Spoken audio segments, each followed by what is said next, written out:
When 65-year-old Vermont resident Walter McCain, when searching for the perfect ceiling fan for his newly renovated 18th century barn, he thought he had stumbled onto the perfect website, OnlyFans. Oh, but Walter was sorely mistaken. In a mere 2 clicks, Walter was confronted with the newest frontier of pornographic content, or as he would like to call it, bosoms and caboodles. Unlike Walter, most navigating the site do not have the purest of intentions. This website, which was created back in 2016 as a paid social media platform, exploded over the last year thanks to its no-contact nature in the COVID era. Having been censored by other platforms, sex workers saw this as an opportunity. After all, people are bored and horny, and there's only so many times you can watch DreamWorks' 2006 animated adventure comedy film, Flushed Away. God, those are some sexy rats. According to their official website, last accessed on February 24th, 2021, there are over 500,000 creators on OnlyFans and over 30 million users. Damn. With its rapid growth and personalized nature, OnlyFans stands as a unique model in the adult entertainment industry. As the New York Times explains on February 9, 2019, OnlyFans has put X-rated entertainment into the hands of its entertainers. Call it the paywall of porn. And what's hotter than spending your money on ethically sourced, organic, homegrown adult content? Oh, did you hear that? 36 boomers just died upon discovering the concept of ethics.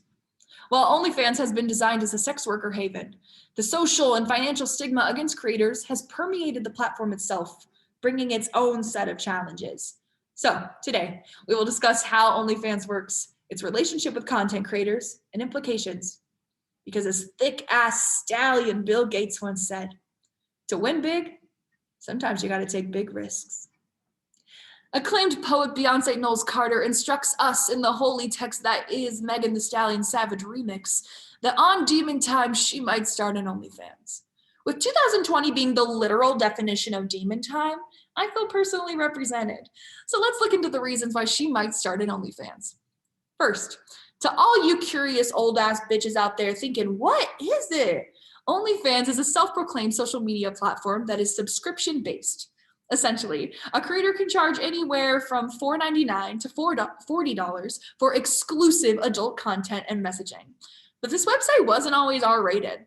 As Australian social researcher Jessica Stavely explains on June 27, 2020, when the site was launched back in 2016, the election year that shall not be named, it was encouraged to be used by all types of creators, which means that even iconic attorney Rudy Giuliani could have used this platform to share his epic prank videos on White House staff and his absolutely sick gamer hacks. And there is nothing sexual about that. However, according to Elle on May 14, 2020, around the same time, platforms like Instagram, Patreon, and Tumblr began to censor and out adult entertainers and sex workers. OnlyFans' loose content restrictions made it the perfect place to make bank off your bangin' bod. Second, to all you interested bitches thinking, sign me up, I support your journey. All you need is a birthday prior to 2003 and a government-issued ID, and you are good to go. Newsweek explains on July 23, 2020, that OnlyFans creators keep 80% of the money they make, with the rest going to the site. And unlike a water park in Jersey, it's also safer than you might imagine.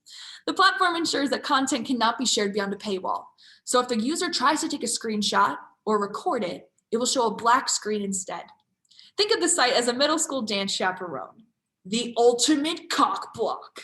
As Monica Holt told Business Insider on March 14, 2020, 2 years ago, she was struggling to make ends meet as a model. But the move to racier content on OnlyFans changed that. She's now one of the top earners on the site, making more than $100,000 a year. I mean, think about that. That's enough for like a whole 3 semesters of college and maybe like a lunch at Chipotle, but not extra guac. There's clearly benefits. Even our old friend Walter appreciates that business model, almost as much as he appreciates his worn down lazy boy recliner. But like most good things, celebrities ruined it. It's like Gal Gadot's Imagine cover all over again. For your sake, I won't be recreating that. Now let's talk about the 2 main challenges that creators face on OnlyFans: oversaturation of comment and income limits. First, as sex workers migrated towards this platform, it saw a surge in popularity, creating a new frontier for A-list celebrities to expand their online reach. Also B-list celebrities and C-list. I'm gonna be honest, it's mostly C-listers. The saturation of the market by creators with large existing platforms has had massive disparities on the website. As Norm Wilner, host of the Now What podcast, explained on February 10th, 2021, celebrities put on a sex worker outfit and try it on for the day, and then they get to take it off. They don't get to experience any of the stigma and long-term discrimination that we face. It's like the best of both worlds Hannah Montana trope, but one of the worlds is just shit. Speaking of the Disney Channel, one of its alum, Bella Thorne, came under a lot of criticism for creating an account on OnlyFans back in August 2020. As Them magazine notes on September 4th, 2020, while Thorne claimed to be posting exclusive, non-nude content for $20 a month, her feed was identical to her Instagram's. Thorne also sent out a $200 pay-to-view message promising fully nude photos, which the pictures were not. The misuse of this platform by creators like Thorne furthers the belief that sex workers aim to mislead their audience. And I know how it feels to be misled. Talking to you, 6'3" James that turned out to be 5'2" Randy. That's real. Second, the website's new financial limits harm creators. As celebrities flooded the platform with misleading content, the website imposed regulations on spending limits, impacting creators who use the site as their primary source of income. Much like travel bloggers who are having a real difficult time during COVID. If only the vaccine were an acai bowl by the beach. Hashtag staycation. Hashtag ad. DSW policy coordinator Francis Steele explains on August 27, 2020, that they capped pay-to-view videos at $50 and tipping at $100, both of which used to be without a maximum. This has had catastrophic effect to sex workers who have also been left out of government aid plans since sex work is not recognized as legitimate employment. And you'd think that politicians would know something about sex workers.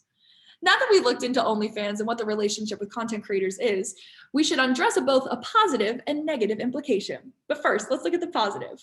Well, normally I would hate a positive result. You know what I'm talking about.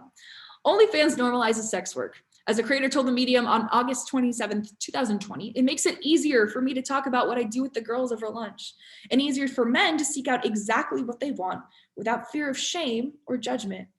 Which is surprising because according to every Tinder message I have ever received ever, men have no shame. As sex work sheds its taboo status, this helps protect workers from abuse and discrimination and furthers their empowerment. And I'm all about empowering sex workers. Just think about it.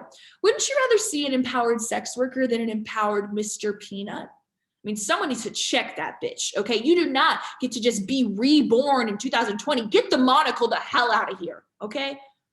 I digress. Now, let's examine a negative implication. OnlyFans perpetuates the exploitation of sex workers. As Ali Awesome, an adult content creator, explained to the Rolling Stone May 18, 2020, her OnlyFans account and those of hundreds of other creators were permanently deactivated after credit card companies of their clients flagged their work as fraudulent. If you're gonna flag anything as fraudulent, I mean, let's tackle the low-rise jeans trend. Ew. OnlyFans claimed there was nothing they could do and failed to refund both workers and customers. Vice, on April 2nd, 2020 furthers, OnlyFans queer creator Adora is basically a one-woman production and marketing company run out of her own home. So as the app continues to implement earning limits, they're essentially cutting the pay of services they have no authorship over, devaluing the work of creators. I mean, could you imagine watching a 10-minute video of a one-woman show and not giving her the credit that she deserves? So today, we discussed how OnlyFans works, its relationship with content creators, and implications. Walter McCain might not have found the perfect ceiling for his new renovated 18th century barn, but he did find a brand new calling. You can find him at Walter's World for $5.99 a month. And although this is spicy, exclusive content, I hope Walter remains empowered as he navigates the challenges and opportunities of OnlyFans.